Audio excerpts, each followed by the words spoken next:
Yan, Yan. alright. Para sa bayan. Okay, let's start. Okay. 1, 2, 3, rolling. Alright, welcome back everyone dito sa latest interface. Di ba? Yung parang Gogeta. In person na. In person na. Hindi na online. And this was totally on, parang hindi to planned. Yung parang black and white na vibes natin dyan. Brother, good to have you here. Really pleasure to see you again in person as always. And finally, we get to do this discussion live in person. Kasi iba pa rin yung interaction in person compared sa online where nagpo-post tayo, tapos pamis-pisa nag-aantayan tayo o kaya may lag dahil sa internet. Ngayon, it's live, it's going to be flowing, and there's gonna be so much we're gonna be talking about. But you know, I mean, if we were to believe the Elon Musk, baka this is all simulation. So who knows? Baka this is still a Zoom call in a different world. But today, marami tayong pag-usapan, mga interesting topic. 3-letter S, no? So unang-una, balikan natin si Sara Duterte. I was just informed kanina lang, just before going live here, that there's some internal survey suggesting that tumataas na po yung suporta for impeachment of Sara Duterte. Oh. And there's more and more pressure on the Senate to do something about it. So pag-usapan natin yon. And then of course, obviously we'll have to talk about the Senate and Senate race. Yep. Hindi lang yung microblading ni Chizo Escudero. There's still a debate whether you need to do the maintenance every 3 months, 6 months. See you in June. The Senate race is getting tight. Interesting. Octa survey is out. Also Pulse Asia survey is out. And then, brother, of course, this is really why we're really here. Ito, dinala ko tong Siargao shells ko dito. Pag-usapan natin, medyo man talks. What is a kind of a sexy, healthy lifestyle for a young man in the 21st century? So parang kuya talks tayo. Like if ang audience po natin are people like Gen Z, right? Yep. Or a little bit younger millennials, like anong advice natin sa kanila? Kumbaga, paano maging hindi si Philmar or actually how to be Philmar, hindi naman. We're in the good side. Yeah, pero Team Andy tayo, Team Andy. Yeah. Alam mo, I'm just so glad you mentioned Kuya Talks, hindi Yes. Tito Talks eh. No, Kuya Talks. I mean, but actually, the reason why hindi Tito Talks is because, especially in your case, you have been able to keep yourself very young and fit and healthy. I mean, you're more even fit and healthy than me in terms of like. So we want to talk about that. So in short, gusto natin sana ganito. And next time, pag we reverse the role, let's do more crypto. And I want to also interview you for another series I want to launch is the Change Makers kind of goodies. But this one is hopefully also part of a bigger set of discussion I want to start. Ang tawag po natin dyan is like Pilipinas 360. Right? Yep. Like talagang everything about Philippines. Governance, economics, politics, tourism, and also ito, mga bro talks. So first, bro, let's talk about the Sara impeachment issue. So as I mentioned, are you surprised that that there's growing support? So the official last version we had was 41% want Sara to be impeached. Just over 30% are opposed. Pero may mga 1/3 sa ating mga kababayan na siguro medyo in the air pa at hindi sigurado for different reasons. Are you surprised that the direction of the wind is actually more and more Filipino? At the very least, want the impeachment trial to move forward? You know, I'm not surprised kasi the narrative talaga that you see on social media will dictate how Filipinos think. And remember, unfortunately, human nature dictates that we have this mob mentality. Herd mentality, sheep mentality, unfortunately. So people will follow where the majority, or at least the seeming majority, will move towards. And the opinion online seems to shift against Sara Duterte and move towards the impeachment. Kaya sobrang importante what the DDS trolls are doing to try to change the narrative away from the impeachment and to use the logical fallacy of lahat naman sila corrupt. Therefore, bakit si Sara ini-impeach? Which doesn't make sense.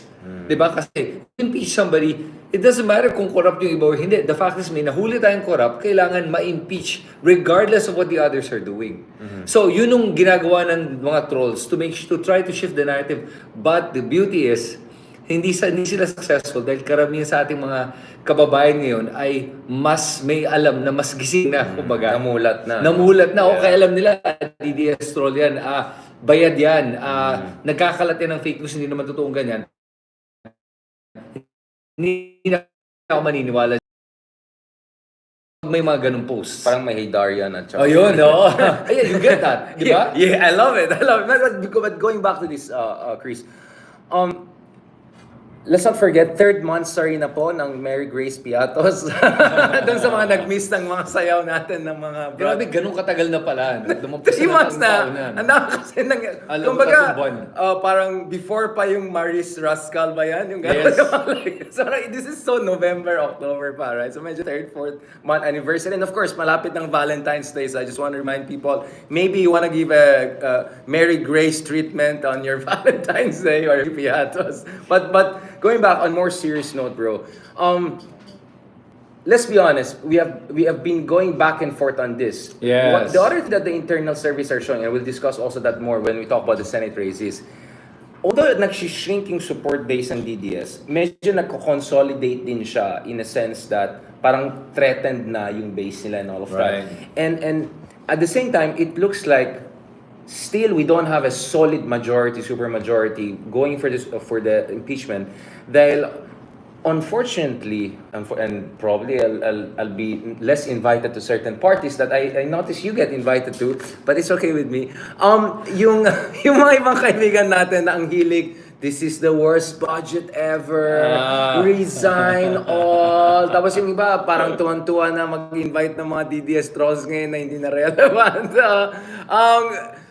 My point is, siguro nag-contribute din yung medyo sabog yung genuine opposition pagdating sa messaging and all, parang all over. Kasi yung sinasabi mo, yung false moral equivalence Yes. Ako may issue ka GIJA, yan, corrupt din pala sila. Di okay lang yung Mary Grace Piatos. No. The two are very different and dito, para may ebidensya ka na may hearing ka na Yung kabila naman sa GAA kasi wala namang ebidensya pa. And it's still a debate, it's a discussion. Yes, and not just that, not just that. Yung nagkakalat nun, if you saw it on social media, we're saying, ay, allegedly, yun na nabalitaan ko. Yes. And he was also afraid to categorically state na totoo nga na may nabig, especially not just with the GAA, pinag-usapan pala with that, binayaran daw yung mga kongresista ng 150 million pesos. Pero nung sinabi, alam mo ba yan for sure?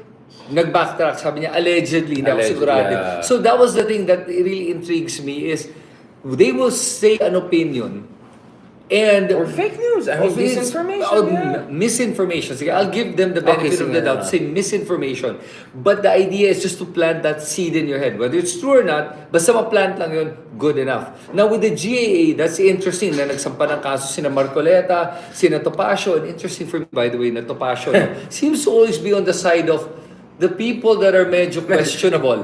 I think may the tawag Chinese, di ba, mga Pogos, lahat ng mga nasasampahan ng kaso na parang alanganin. Si Topacio palagi yung lawyer. Bakit? Makakakilala ba lahat sila? Baka, Ano yung connection?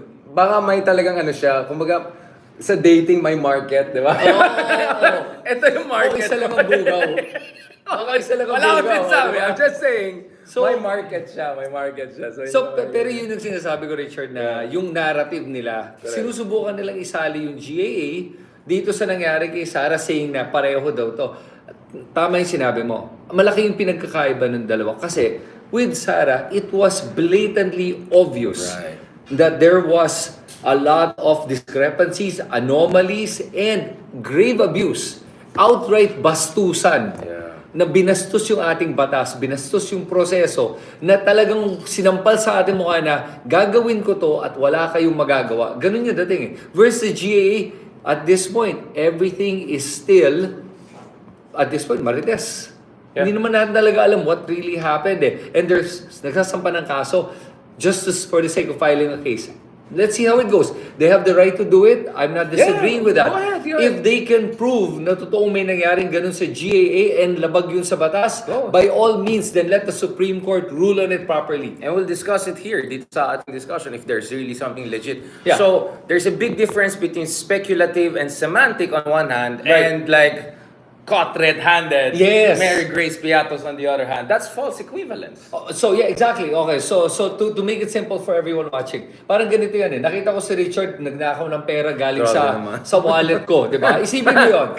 Tapos sasabihin ni Richard, pero ikaw, Chris, nabalitaan ko na kumukupit ka rin doon sa sa kusina ng mga pagkain.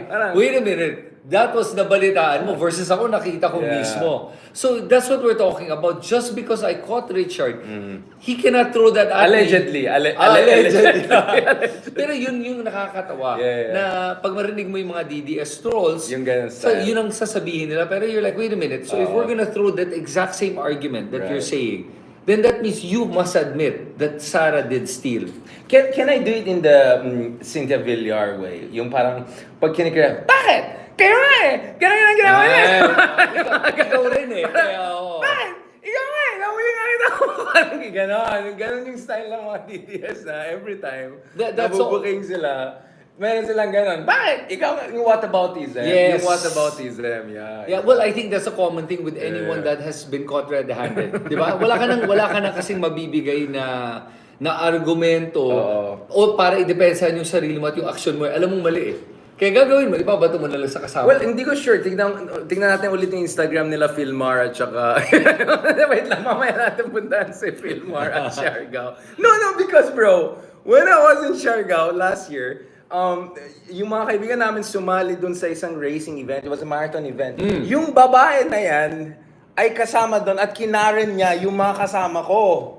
Kinaren niya yung mga kasama mo. So, the fact na yung may allegations, again, allegedly, na inagaw niya si Philmar kaya, no, parang hindi siya malayo dun sa coordinates of her personality and temperament. Kasi sobrang Karen daw ng babae niyan.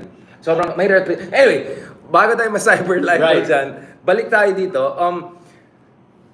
The other day, I tweeted, maagang gising ko, fresh ako sa ang dami kong inaway ko yung Gawad Lasaliana kasi bakit fourth time na naman na best host na naman daw si Tony Talk, sana naman may standard tayo.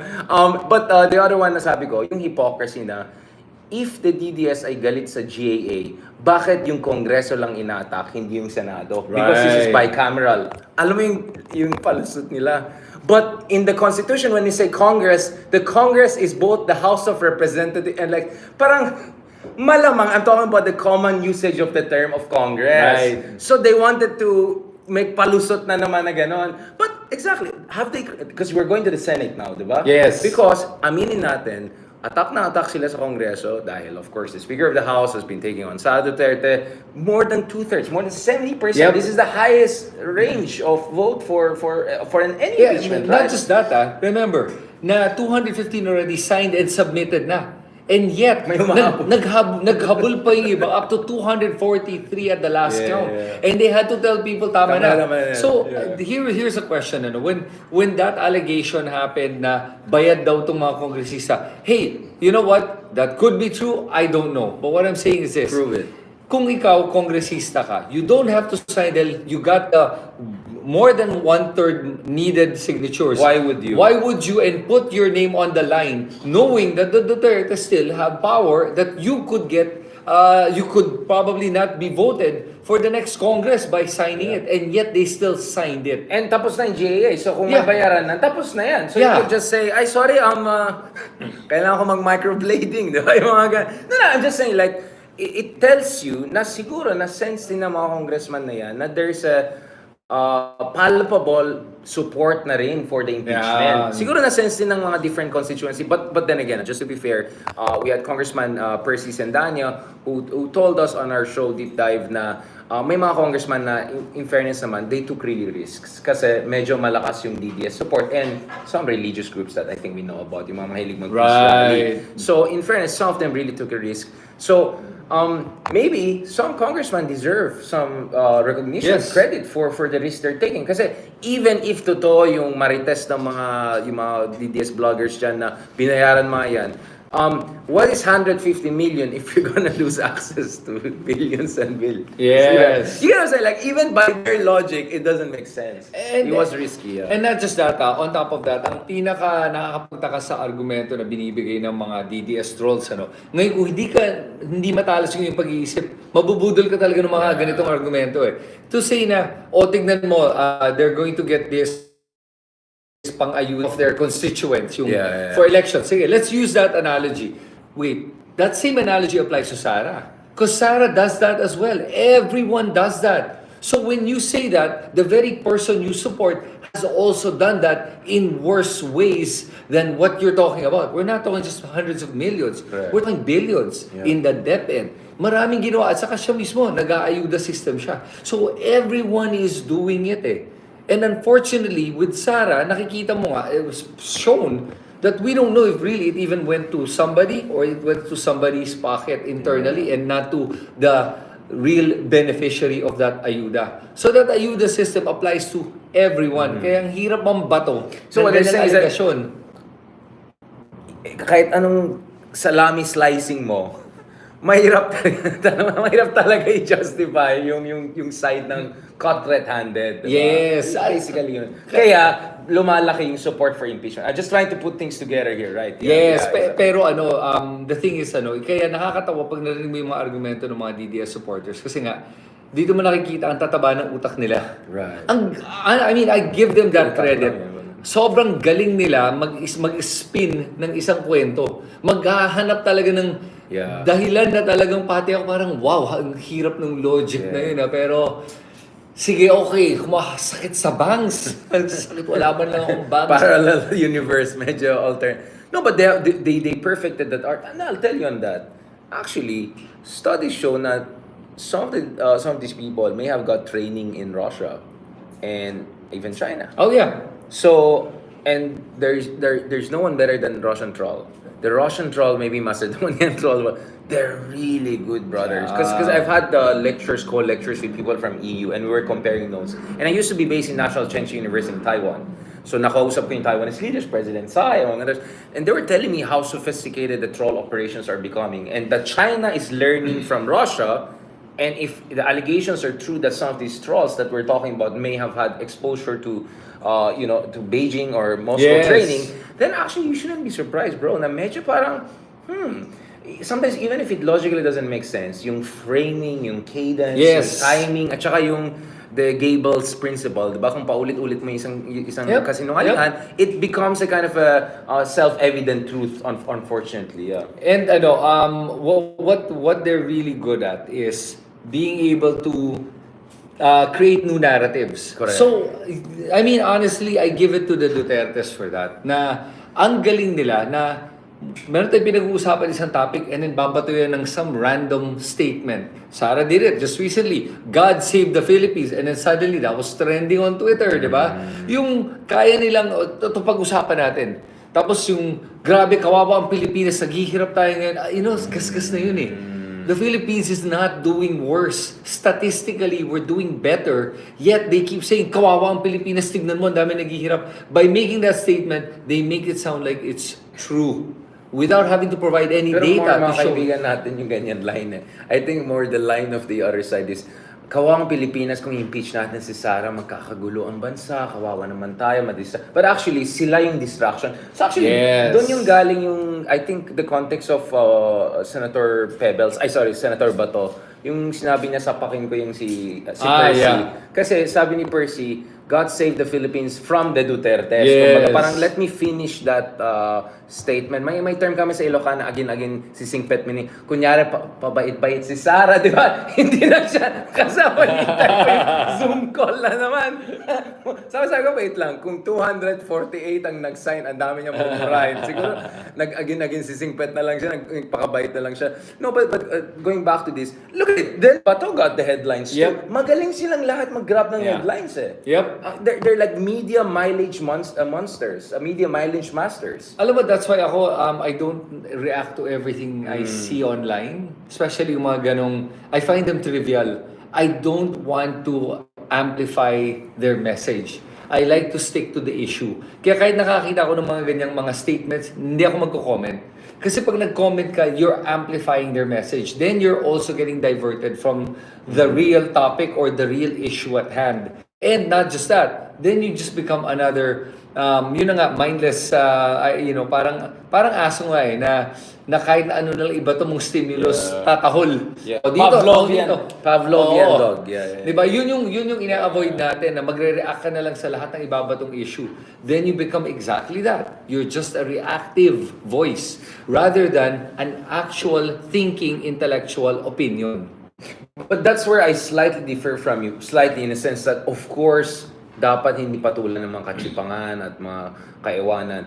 But the reality of our information ecosystem is that the algorithms and even mainstream media is clickbait. So, facing that reality, for me, the least I can do is papatulan ko yung topic and then I'll twist it in a certain direction. So, Right. for instance, Bato is gonna get the mileage anyway. So Right. I'm just gonna turn it against him and joke about it. Kasi, unfortunately, ito na yung information ecosystem natin, bro. I mean, Yeah. automatically clickbait na yan, you will see all major newspapers, channels already quoting it eh. And then, nag-respond din si Percy. And on my part, for instance, on this specific issue, solidarity rin, expression of solidarity. Yes. Sabi, di bubugan na tayo, let's go na, di ba? Parang ganun. So I completely agree with you in principle, except this is not 2020, this is not 2010, this is 2025 whereby the information is even more clickbaitish and all of that. But then again, from a mental health standpoint, I completely agree with you. Minsan, wala nang pakialam, just go on with your life. I get that.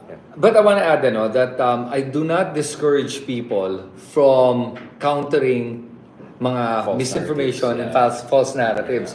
And they should be called out. So I encourage all netizens to call that out, to comment on that post.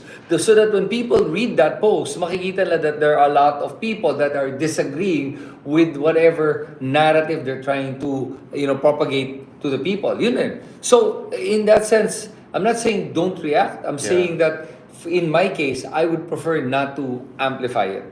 But it's good that people do.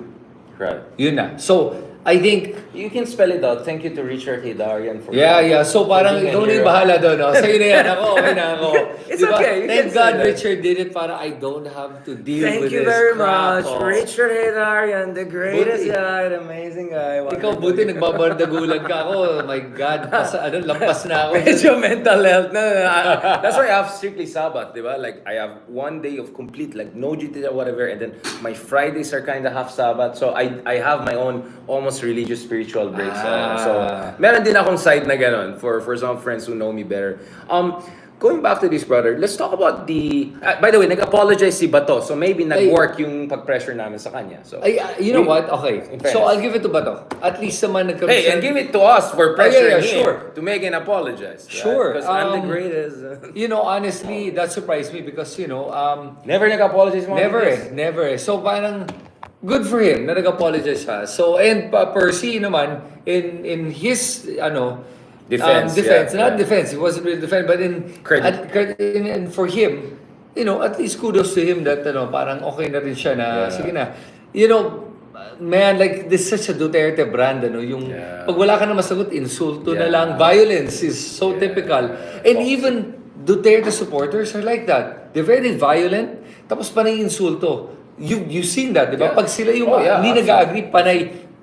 Absolutely. Pwede ba magbura dito? No, hindi. Hindi ako, sige, yun na, Baby. yeah, yung PI, yung ganun na lang parang, like, Sabi nga ni Basta, di ba? Pag siyang defense secretary, papatayin niya lahat ng mga Ilocanos. Parang, wait. alam mo, Wait pero lang. nakakatakot doon. Pero nakatakot yan. He actually means it. They're very capable of that. And that's what I'm saying, na sana naman tayong mga Pilipino, huwag tayong masanay sa mga ganito at huwag natin papayagan itong ganitong ugali na pag hindi mo na kaya makipagdebate, manginsulto ka na lang o kaya violence. So, tara suntukan na lang, Google Pay na lang kita, papatayin kita, ganun na lang lagi. Hindi pwedeng ma-normalize yung ganyang usapan. Mga kababayan natin we are better than this. Yeah. Okay? So please lang, wag na tayong pumayag na magpabudol sa mga ganitong klaseng mga tao. Right. Hindi tayo ganun. Ano ba tayo? We're not lower forms of, animals. We are the higher creatures that have a thinking capacity. Mag-isip-isip naman tayo. Gamitin natin to, kaya nga andito yan eh. Kaya that's my thing with demagogues in general. I mean, you can go back to works of Socrates and Plato. They appeal to the darkest instinct of humanity. They weaponize that, di ba? Yung sense of vengeance, grievance, yung kabastusan, yung toxic masculinity, all of that nonsense. Now, let's talk about Senate. What is your read of, ano bang latest kay Jesus Cordero? Pare, did you know that photo that you posted with cheese? With that, Microblading. Yeah. I mean, ano lang napansin ko ba yung hairline niya? Uy, gumanda hairline niya. Gumanda. Hindi, there's something na parang hindi ko alam kung tahi ba Nilalagay ba yan yan? or Oo. something. Tapos, pati dito parang, I don't know. Nothing against Hey. against any kind of surgery. I mean, If you want to get something done, by all means, if it makes you feel Wala better, kang go problema. for it. Yeah, Wala go. akong issue dyan. It was just, what a bad shot. Kapansin-pansin lang. Oo, what a bad shot. Yun lang, parang, uy, my God, Lord, if I were cheese, hindi ako papayag mapapost yung ganyan picture. Pero- Pakitanggal yan. Yun lang, more than anything. mas manalo sa akin yung all white siyang coat na gano'n, tapos yung parang, no bro, no, Man, no, I would no never, bro. I'll tell you this, okay, for me lang grabe, Heart really did a number on Cheese pagdating sa mga ganyan. She's trying her best. Yeah, but for me, man, I would never get my girl to dress me up like that. I love my girlfriend, but no, okay, Baka we naman, draw the line, may Maybe boundaries. you can pull it off. No offense. No offense to him. I mean, I'm sure you can probably pull it off, but I don't. It takes kasi a certain. No, I'm gonna look back. It takes a certain coordinates to make that kind of fashion work. Let's just put it that way. I don't want to say anything more. Baka masabing naman nila si Richard ay. Hindi, parang sinasabi mo, binabagay din yan. Yeah, exactly. Ganun lang yun. May Yeah. ibang look na parang I'm not gonna be able to pull off a hip-hop rapper look with the low You pants. never Yeah, but di ba? Like, come on, we're not at that age. Parang grabe naman si Tito, no? Pumipilit pa di ba? Parang gano'n. Si Bato yata may ganun. May hip-hop siya. Pero you were saying about the Senate. So, anong Senate, ano yeah. natin? Si Cheese ba pag-usapan No, natin? because o yung Senate overall? Cheese argument is constitutionally debatable. Yung tipong tapos ng session, recess na tayo, mamaya na yan, see you in June kasi hindi ko pwedeng pipilitin yung Senate to vote over this. But the fact that you already had Amy and Robin Hood Padilla and all of these people na pro Duterte, no offense, openly saying they're gonna fight tooth and nail against this, is that they were actually expecting na magkakaroon ng trial. So it looks like, to me, that the Cheese just said, masyadong late naman siguro. Like, he just found an excuse dun sa timing to just say, ay, wala nang time. Let's just Okay. kick the can down the road. Yun ang sense ko Because sa aking palagay, some in the Senate, especially pro-Duterte senators, were prepared to fight it as early as now na. So probably, so Cheese did them favor by not even giving them the stress of that. Okay, so here's the thing I want you to think about. Baka this is something that people can consider. The Senate now, as it is composed, with the way it's composed, would that be something favorable to convict Sara? Or Not is convict, that, pero trial lang. Just to look at the facts of the case. Kasi magpapadala ng prosecutor sila Luis. So Yes, we'll go so- there. So hindi makakalusot yung mga palusot in a sense that you have a few solid senators, let's say Riza Ontiveros, Oh. and then you have more than solid congresswoman like Luis Tremang, others. They're gonna give a hard time to those who want to just gloss over it. So the expectation was, at the minimum, there'll be a trial, but the voting and the final judgment, realistically, let's just leave it for after elections. Pero ang nangyayari kasi ngayon is parang the clock will start from zero again after election, and there's no assurance that the next Senate will be any more amenable than this Senate. Because if anything, people say after this election midterms, baka ang inisip ng ibang senador, their own 2028 plans, nanalo na sila tapos na sila. Do you get what I'm saying? There's a debate about probabilities, whether you can get it back. And then there's another thing I want to discuss this. So Paul Seixas survey came out, Okta survey came out, SWS came out a bit earlier. And I want to discuss it in different directions, right? So generally, pro-admin candidates are doing very well. And people like Camille Villar and Binay, Abby Binay, who were not doing very well in the earlier surveys are coming up. Yep. And then you have the usual celebrities, Willie Revillame, the Tulfos are solidifying their position. But Bongo is doing very well. Yeah, he's number two. Number two or number three. Almost there, almost there. Bato went up. but those still in the he may Yes, not win. but the direction last year was actually pababa. So ngayon medyo nagsastabilize siya within the competitive range. So some are arguing, and I was told that there's some internal surveys that argue that actually itong Sara impeachment case is being used very aggressively to say kailangan natin mapanalo itong mga champions natin because kung wala sila, yari si Sara, tapos tayong lahat, kawawang Mindanao, kawawang Solid South. So they're using the victim card to solidify support around Bongo, around Bato, and the usual suspects. And because as you said that you're saying that internal surveys are showing that more and more people are in support of the impeachment, di ba? I think what will happen is this midterm elections is going to be a vote on the impeachment or not impeachment. Ganun lang yan eh. So we're gonna find out what the pulse of the people are really. Yeah. That if more pro-impeachment Congress representatives win and more pro-impeachment or at least administration affiliated candidates win, Right. then that says that the support for impeachment is a lot stronger. So that's So my you're point. you're more optimistic than me. Optimistic in what sense? No, in a sense that uh, baka the next Senate will be much more favorable. That even if they get 2 or 3 So- pro-Duterte people in, by that time the public opinion has already moved in a direction that puts enough pressure on these people to do the right thing. And by that time, the idea that Sara is no longer the inevitable successor, that Sara is not any longer invincible. Kasi if there's one thing also I didn't mention is pababa rin yung satisfaction na approval rating ni Sara. Yes. Sara is below 50% in Okta. Sara is just plus 22% net approval in Pulse Asia. These are horrendous numbers for a Duterte. We're used to like plus 80 net Yep. approval for someone named Duterte at the national level. So maybe the argument could be also that you may not get the right composition of senators, but you might get the right composition of public opinion and public pressure so that the malasado senators will move in a certain direction. Right. I don't know. I mean, I'm just No, looking at all scenarios here, bro. Ako lang, I'm more looking at it in this perspective na either way, whichever direction it goes, if we're gonna get that impeachment before the elections or if we get it after, I think either way is okay.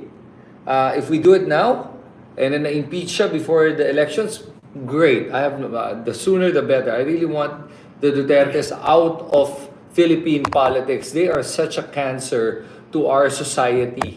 Okay? At ang Rizal level yung parang Oh, hell yeah. Talagang sorry ako, No, normally, yeah. I don't, normally, with politicians, pare-pareho lang yan sa akin eh. Yeah. The Dutertes just took it to such a different level that, like, I couldn't even try to defend what they do.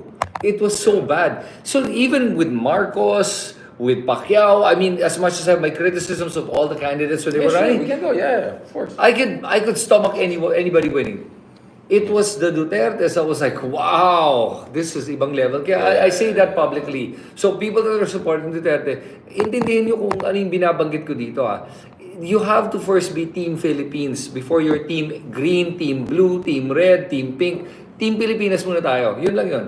And if you're looking at it from Team Pilipinas, the Dutertes were the worst for the Philippines. No matter how you flip it up and look it up. West Philippine Sea, On- EJKs, on every issue. COVID-19 management, At kahit- Farmali, Kahit sabihin mo confidential fund. na, kasi palagi na Sorry, I just have to Of roll course. it out para wala na sila masabi. Hindi, pero palaging binabanggit kasi is, pero look at the infrastructure they did. Alam mo, infrastructure Masyado, doesn't actually. say much. Every government will have an infrastructure project, and the reason they have that is so they can spend money. It's money they don't have. Remember that, palaging pinag-uusapan natin Flood yung budget. control. Yeah, di ba? Maraming Ang ganun dami eh. flood control, hindi ko nga. Kaya that's why for me important na malaman ng tao yan. Ngayon, if the trial does happen after, again, the midterms become some sort of a polling. Yeah, To find referendum. Oh, referendum of where the people are. And by then, pag nalaman ng mga senador na nanalo, we won because of this issue, then we'll find out how far it's gonna take us. And that could really seal the fate. Not just that, remember, Sara Duterte is also facing mga criminal cases. Yes. With the NBI, DOJ, maybe the ombudsman, if the ombudsman acts on it. Pero maraming kaso, administrative and legal and criminal. So, that could happen between now and July. So, even if the Senate postpones because Cheese is just, I don't know where his mind's at, hey, Where his eyebrows. yeah, yun lang. And by the way, I'll have to add, remember that Cheese is very close to the Marcoses. Right. He's very good friends with Liza Araneta. Di ba Marcos. waiter siya nung... Yeah, so ganun sila ka-close nila ng First Lady. But I want to say one thing. Theoretically, Cheese will be one of the top candidates to replace Sara if she's impeached. So I want to be just fair to Cheese. You mean as a vice president? Yes, because constitutionally, it could be the Speaker of the House or it could be the President of the Senate. So ito. Either or ba? Akala ko Senate Hindi first. siya clear. Na, in the US, In the Philippine Constitution, medyo may prerogative ang government to appoint either the speaker or the... But at the very least, he's gonna be one of the two top candidates. Oh. So now I want to be fair. So sorry, Cheese, for all of the the microblading trash talk. In fairness to him, if I'm Cheese Escudero, I want to make sure that parang walang bahid na conflict of interest, right? So At maybe least he overdid it. And then at the same time, to be fair to him, to be realistic, I'm sure a part of him still wants to run for the president in 2028. Parang I cannot alienate millions of DDS support base. Even if shrinking yan, 1 million or 2 million votes could make It's all the still, difference yeah. in a tight race in 2028, which is not impossible. Who knows? 2028 could be a four-way race, five-way Yeah. race, like 1992 election. So, ang sinasabi ko lang dito, bro, is for everything I throw in terms of yung mga alam mo naman, I mean, I can get mean and all, but I also understand well where Cheese is coming from. But I don't want to play too much into the waiter thing and all. No, but I just want to be fair also to Cheese. Yeah. On that point. And medyo alanganin din kasi si Cheese kasi his rise to the presidency of the Senate was a little bit in the midst of some sort of a chaos, yung Yes. Zubiri thing, and Tito Soto most likely will be back, almost certain, parating number 3 on. Yeah. So medyo alanganin siya actually. His position is kind of tricky. So maybe a part of him is just saying, let's just hope for the best, but as far as I'm concerned, I want to have plausible deniability and as Or- much distance from anything that could bite me down the road. Or at least a semblance of neutrality. Or neutral. Diba? In fairness to the guy. So I want to be fair to Cheese. Now, I want to talk about the other part of the Senate here, bro. Sorry if I'm rushing this conversation kasi medyo late tayo nag-start and ayoko yung mga na-OT lahat ang mga nasa studio. But, the other side of the story is not that discouraging. And I had a long conversation on this kahapon. Kiko pasok already sa Magic 12 in SWS, and then Bam and Kiko are just at the margins Yeah. of the competitive Magic 12. For me, that's a huge thing considering from 2016, 2019 8-0, 2022 Yep. talo. Coming back from that, tapos sobrang limited Yep. resources nila. You're up against all of these big celebrities. You're up against admin bets. You're up against Dutertes. And billionaires. Billionaires. Considering that, in fairness, it's quite amazing that Kiko and Bam actually has quite a decent chance. And for me, I think if Lenny mobilizes whatever residues of the pink movement or re-energizes it completely, it might bring that few million votes that could make a difference. Kasi Yeah. it's just a few million votes and then pasok na si Bamen Yep. Obviously, hindi sila nag-ambition to be top 1 to 8. Really, I think they're realistically competing from number 9 to 12. Yep. And that one, all you need is statistically around 35 to 45% of the vote. So even they can even afford to not win in Mindanao at Yeah. all.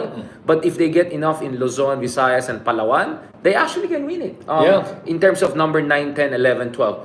Remember, 12 candidates ang pwedeng piliin. So ang daming room Yes. for quote-unquote mistake for other voters just to get the right voter. So I'm just saying, yun naman yung encouraging story at least so far I've seen. Pero yun nga, kapos pa ng konti, push pa more, Lenny factor more siguro, Yeah. factor more. I'm asking you because, brother, I got to know about you because I was not a crypto bro was because of the very passionate and very sincere interventions you had during the Pink Movement Yes. rally. Can you tell me your take on this issue? So right now, with regards to Kiko Pangilinan and Bam Aquino, I honestly would love to help them. Yeah. If they're willing to be interviewed, I'd love to have them sit down here in this studio. Yeah, same here.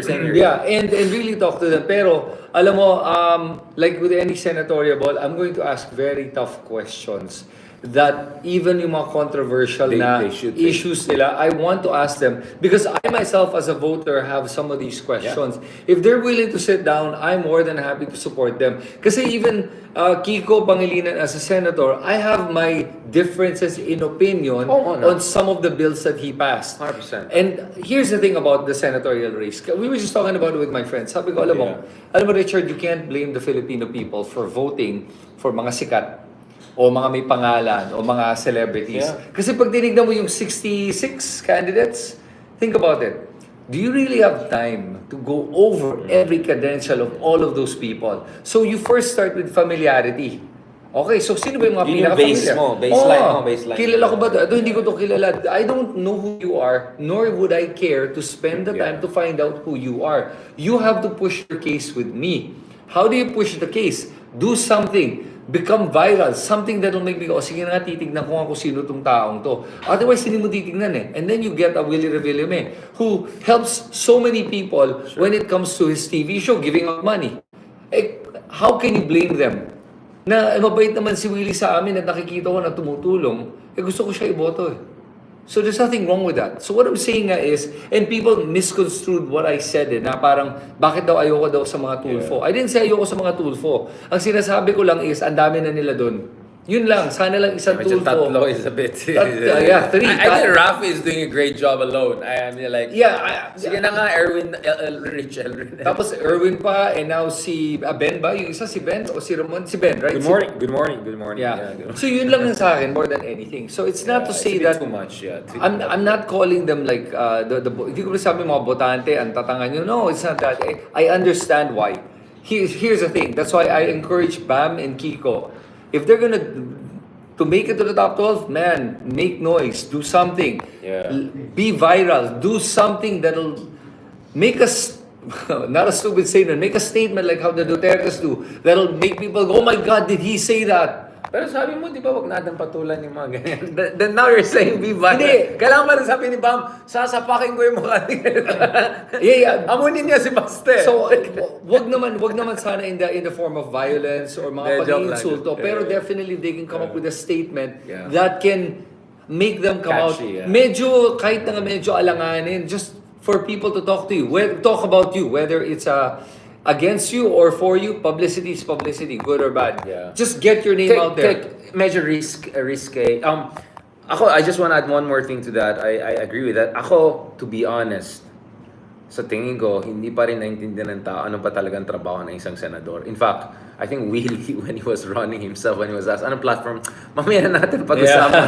Like, even the candidates don't seem to know, ano ba yung trabaho ng, like, the idea that they have to fiscalize, they have to know the nitty-gritties of the Constitution, they have to check the budget, scrutinize the activities of the government. So I think, ang laki ng political education deficit natin. So, I mean, as a teacher myself, right, I feel responsible na nakakulang kami sa education system. So, in my own little ways, as a blogger, as a media practitioner, I just want to remind people, hindi po trabaho ng senador na magbibigay ng libreng pamahay o ayuda. Ang trabaho po ng senador is nasisigurado niya hindi magkakaroon ng abuso sa GAA, call hearings. I would add another thing. I think, in fairness naman sa mga tao, nakita naman nila yung mga hearings after hearings. Ang problema is, walang nangyari afterwards. Yung Farmali hearings, for instance, where did it go? Right. And that's why, mahalaga yung Sara impeachment issue. Because if this also doesn't go anywhere, the whole function of the Congress, and here I mean it in a constitutional sense, upper house and lower house. Right. The whole function of Congress as a fiscalizer, as a checks and balance institution, will be questioned by the Filipino people. And essentially, Filipino people might only look at senators as the baby presidents na nagbibigay ng ayuda at tulong and all. Because congressmen are sometimes also treated that way. And I always say, bakit ka maging, parang, galit lang ba kayo sa corruption dahil walang ayuda dumating sa inyo? Parang, when I say, whenever you get free parang support from the office of the mayor, for yung kasal, for birthday, ganon, sa tingin mo ba, kung hindi ito galing sa welfare budget, DSWD, saan galing yan? Yeah. Kung galing sa kanyang pocket yan, do you think taos puso yan? Do you think that, that's what I'm saying. So we are part of the culture of corruption. Pare, alam mo, I went around Mandaluyong the other day to give out my flyers and everything. Nagpapakilala ko.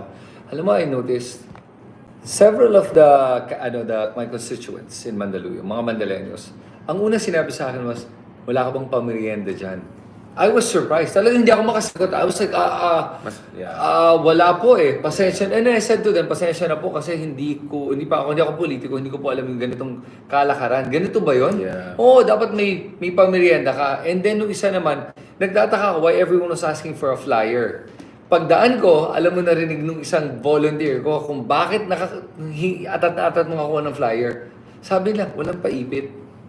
Dapat may nakaipit. Dapat alam na yun, may nakaipit. Yeah. And I'm thinking, oh my God. That whole subculture, So I realized something. So I computed it. I said, 100,000 voters in Mandaluyong. Each one will get, say, paipit ng 100 pesos. 100 pesos. Yeah. That's already 10 million pesos. Ang tanong ko sa inyo, kung magbibigay ako ng 10 million pesos... From your own pocket. Oh, from my own pocket. Serbisyo ba talaga ang gagawin ko? Kaya ako tatakbo?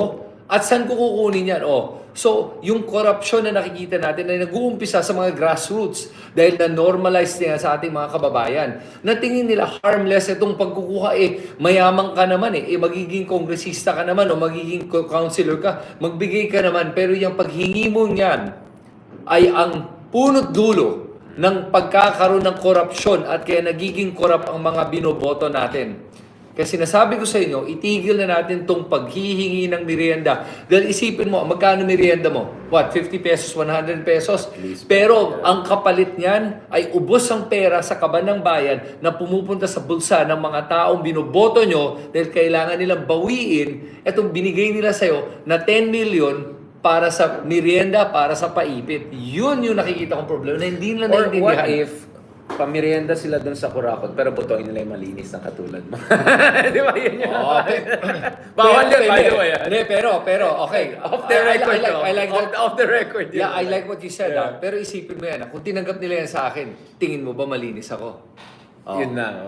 Kung tinanggap nila yan sa akin at may ganyan akong budget, ano ibig sabihin niya? Malinis ba talaga ako? Yeah, exactly. O papogi lang yan, window dressing. ROI. Kaya lang, mag-ROI din ako. Pagkakakitaan ko pa rin to. Yun ang kaalalahanin nyo. Kaya kung tanggapin nyo yung merienda na yan, isipin mo ang kapalit niyan. Ikaw nakakuha ka ng 50 pesos, 100 pesos. Sabihin na nga natin 1,000 pesos. Magkano yung nakuha nung pinanalo mong kandidato mo para sa 1,000 mo? Nakuha niya milyon-milyon ang kapalit nun. Kaya please lang, mag-isip-isip tayo na huwag na tayo humihingi ng pangmerienda. At hindi ako magbibigay ng pangmerienda. Hindi ako magbibigay. At ngayon alam ko na sasabihin ko pag tinanong sa akin. Ate, pag binigyan kita ng pangmerienda mo, siguraduhin mo na, may kapalit yan. May kukunin ako mas malaki, babawiin ko yan. Ikaw may 100. For every 100 I give you, baka 1,000 makuha ko. Buti merienda lang, hindi lechon. But I think diba? this goes to the last part of our discussion for today. And we want to do more of this. I enjoyed it. That was great. That was good. I think we compressed a lot into like that 47 minutes, 49 seconds. In the next 10 to 15 minutes, I want to talk about issues that are closer to us at the level of individuals. Now, speaking of lechon, speaking of food and healthy lifestyle, how do you keep fit, bro? Like, what is your routine? Do you have like intermittent fasting? Do you have like low carbs diet? Do you do regular exercise, marathoner? Let's talk about that, bro. Let's hindi naman lighten up kasi serious issue yan eh. So I have a seafood diet. When I right. see food, I eat food. Akala ko frustration na walang yan to. But I like seafood. So you don't see food, you don't see any food. Like you avoid seafood. Hindi, pero the secret is for me, drink a lot of water, get 8 hours of sleep at the right time, and regular exercise. Yon, important yon. And when you eat in moderation. Kumbaga like, make sure na may greens, may may fruits, may meat, may fish. It's good variety. Yun lang. Are you following like a Cristiano Ronaldo kind of like there's a little bit of Mediterranean diet? No, I don't. And ganun. stay away from processed foods. Kasi napansin ko, pag pumunta ka sa grocery, 80% of the food they sell is bad for you. Stick with the meat, vegetable, and fruit section. That's the 20%.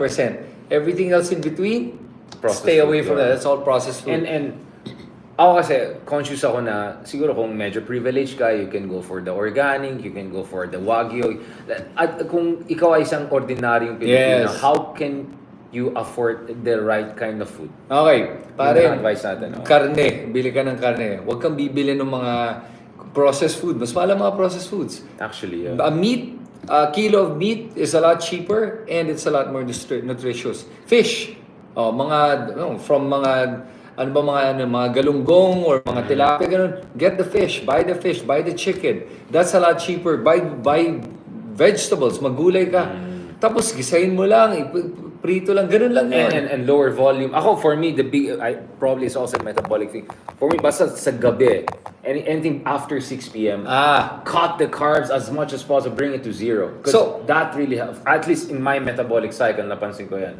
So isa pa, napansin ko na that really works and some people do it. I don't do it personally, but I know a lot of people that do it, yung ketogenic, ketogenic keto, diet. yeah, I think it's keto diet. Oh, sorry, not keto. The other one. Basta yung intermittent fasting, IF. Right. So meaning you only eat for parang 8 hours in a day, or if you can do 6 hours in a day, Yeah. that's it. Yun na You yung window compress mo. it, yeah. Tapos na. So meaning you start at 8 a.m. for example, 10 a.m. for example. You're done eating by 5 p.m. And that's it. That's it. You can eat whatever you want, but just make sure it's between that and Yeah. then you're done. I don't believe in cheat days. Nah, cheat days don't work. Yeah, It for ruins me, it, yeah. for me, just eat what you want. Just be disciplined with it, and you'll never have a cheat day because you're enjoying everything you eat. Ganun lang yun. Exactly. I usually finish eating by mga 5 p.m. Like today, I had a big Early. lunch. Early food, yeah. Yeah, I just had a big lunch. I'm done, and I might not eat na again. Or yeah, maybe So, just a bit of a soup or just a vegetable or whatever. if ever, yeah. Or banana. Or just I'll only eat if say maybe it's a social lang. I have to go out and I'll grab a Yeah. bite. Pero normally I stop eating. The workout's important, pare. Kasi workout's important. a lot of people disregard working out. And workout, when the people tell me na wala akong time mag-workout, I always tell them, pare, you live in, let's say, a condo, walk the stairs. 4 stories, I'll walk it. Up or Actually, you down. can just do burpees at Sure. home and just, yeah. And ano pala, 30 push-ups a day. Yes. Every day. But careful with shoulders because I used to have this 200 push-up a day kind of crazy Oh, yeah. loosely stuff. I injured one of my shoulders kasi I realized I was not 20s anymore, but I would just do it without. So please stretch well. Yeah, Kasi and- wala na akong stretching well. I would just go 200. And then next thing I know, my shoulder injuries Yeah. na ako. So please, especially kung medyo tumanda na kayo katulad namin, once you're not in 20s anymore, do your stretching. The stretching should be 5 to 10 Yes. minutes at least. Take care of the stretching. part. Yep. Yeah. So that's what I do, man, to keep healthy. It's very simple. And plus hindi ako gumagamit ng mga maraming mga products. Whether Yeah. it's, I don't take vitamins. I Yeah. get the vitamins from the natural food, close to whole foods. Kasi we're so reliant on everything processed. Kaya nga I think there's a lot of cancer going on eh. Yeah. Because we use a lot of processed stuff. Even from mga moisturizer, ganun. I don't use anything. I just use VCO. Right. That's it. VCO at night. VCO if you want to gargle with VCO. Yeah. VCO is a superfood. Parang may endorsement naman. No, I mean, let's go back to this. Like, in terms of like your gym and cardio exercise, like, is it more like the weights, the running? Like how do you combine that? What do you think is the best one? Because I think yours is the lean and mean one. Yeah. While some people probably want a little bit more of the biceps and chest, Right. but still lean pa rin. I think none of us want to be Bato de la Rosa. But I couldn't go back to Pebble. No, so yours is more like the really lean mean, di ba? Yeah. Mine is somewhere more like mid-range, where I try to keep a bit big chest and arms. Right. But still, you want to, you make sure wala. So, I mean, this is a kuya advice, right? Yeah. So, what is your advice along those lines in terms So- of body types, strategies, ganyan? Yeah. So I like to be functional. Yeah. Kasi I don't work out to be for aesthetics. I work out to be functional, to be physically Fresh, dynamic. strong talaga, Yeah. not aesthetically strong. Right. When I see people that just do weights but not enough cardio, Right. I think that's not good. Pero having a lot of muscles is a good thing because especially as you age, you lose muscle mass. So you need to keep that up. That's why I do mga pull-ups, chin-ups, dips, push-ups, all body weight workouts, squats, burpees, yung mga ganon. Yeah. Kasi that's important. Pero the most important part is this, as we get older, yung puso natin. Kailangan malakas yung Yeah. puso mo. Kasi that's the one that pumps blood throughout your entire body. And yung blood is oxygen rich, which heals the body. That's the one that heals the body. If the blood is not flowing through every extremity, Yeah. then you're getting weaker. Kaya nga pag mga diabetic or mahina yung puso, napansin mo hindi na pumupunta yung dugo sa dulo, sa may kamay, sa may pa, they get the tingling feeling kasi it's not flowing there anymore. And that's when you start to deteriorate. So you have to have a very strong heart. To have a strong heart, you need to work out that heart. That's why talaga for me, guys, you don't have any excuse to not go to the gym. When I say not go to the gym, what I mean is you can walk every day. You can walk the stairs. You could, while working sometimes at home and I'm busy, I'll stop for 5 minutes lang. Do a set of push-ups or do squats and then go back to work. Yun. And then you have the energy for the entire day. Your quality of life is just so much better, man. Yeah. And plus ito pala, stress. iwasan natin, hindi maiwasan ang stress, i-manage natin ang stress. Sige, palitan na natin tong trabaho na to. Hindi na tayo mag-political podcast. We're just gonna do lifestyle podcast. Well, for me, at least you have to cope with stress. Ang sasabihin ko lang on this is, parang pinapalis na yata tayo. Ang masasabi ko lang dito is, perfection is the enemy of the good, in a sense that don't go for that perfect day when you feel perfect about gym and you have the no. In fact, do it the more you don't want it until it becomes your habit.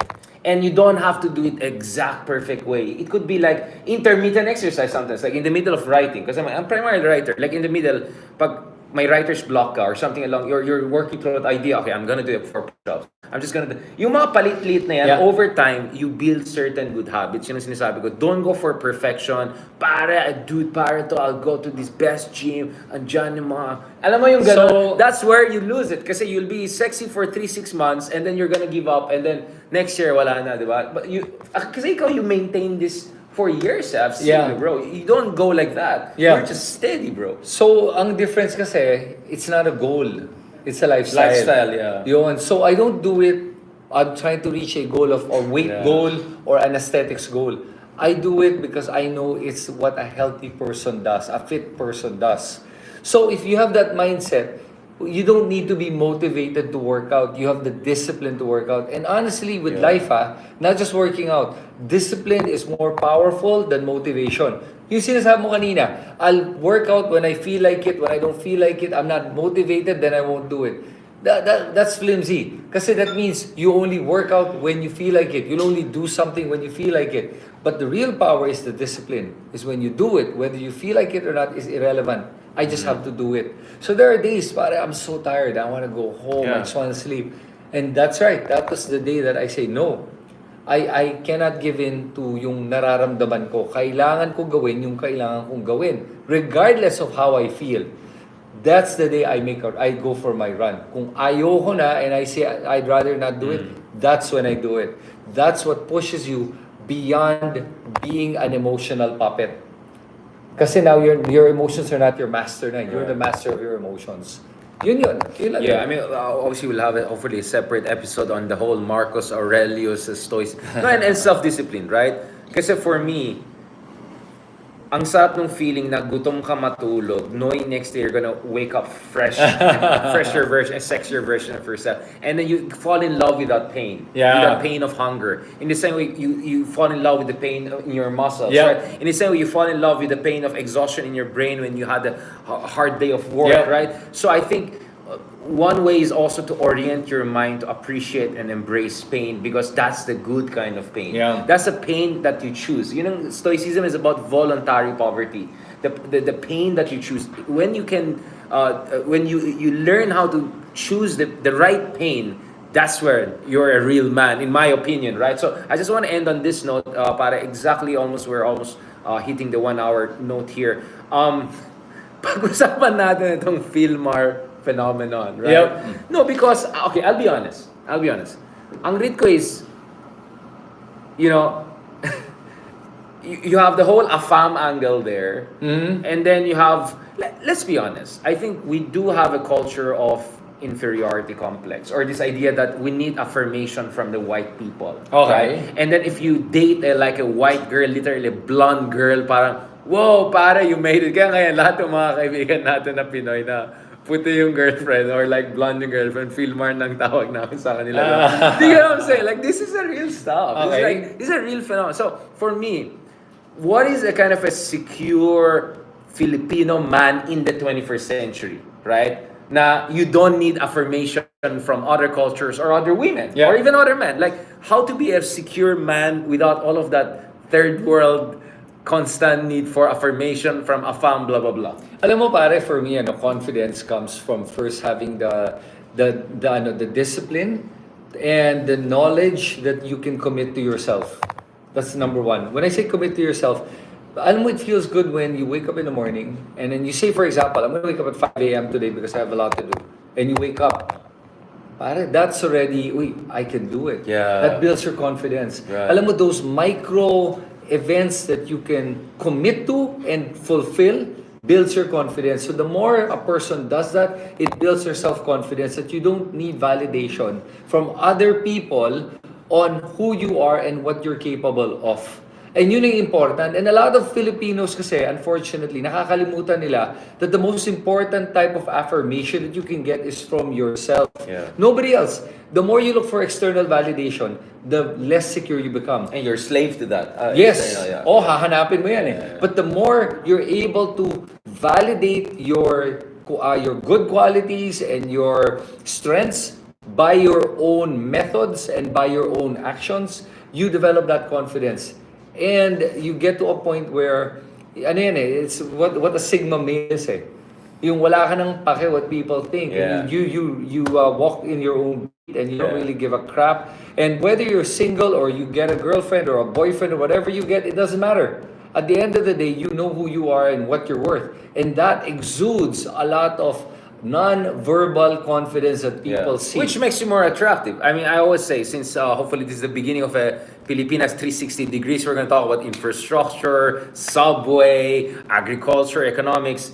I have the same principle when it comes to the dating world and all of this self-confidence. You build and they will come. Yeah, you build and they will come. Right? I like So that. if you build up yourself, right, you have all the right ingredients. You got your thing together. Yeah. Believe me or not, it helps you in the dating market. It helps you in your love life since malapit ng Valentine's. So yun ang principle ko. You build yourself and the rest will just come to you. You don't have to chase them. You don't have to chase affirmation. You don't have to chase yung mga afam na nag-aagaw ng girlfriend. You don't have to...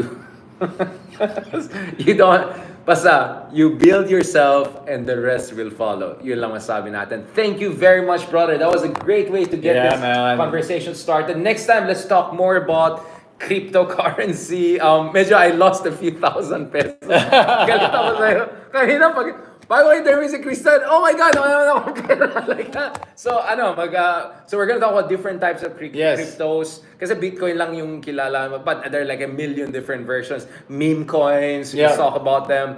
Like, is cryptocurrency the way forward? How to be a crypto bro without being the annoying crypto bro thing. You know what I'm saying? The subculture. Kasi ikaw chill ka lang eh. Like, I see you from afar, I won't have a sense you're a crypto bro. Right? But they're like people like they just do like buy one Bitcoin and then they like act as if, right? You know what I'm saying? Yeah. Anyway, so we're gonna have to discuss a lot, and we'll discuss more because the election is about to start. Also about your campaign. Hopefully, we can do kind of a documentary, so a day in the life of a crypto bro. No, I'm just kidding. A candidate for council, and of course, kudos to you, pare. Congratulations for being an inspiration for a lot of people. And I'll tell you what, this is not a shade at anyone else, but all I want to say is the fact that you chose to run for a relatively humble position, it's just a reflection of your sincerity.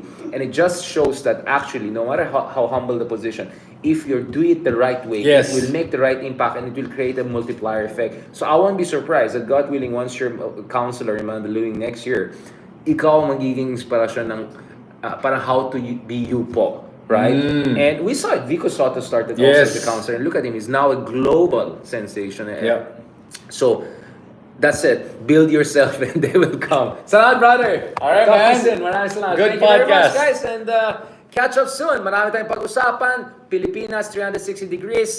So, to get the ball rolling. But this was a kind of a more like also building up your muscles and all 360 degrees. Salamat.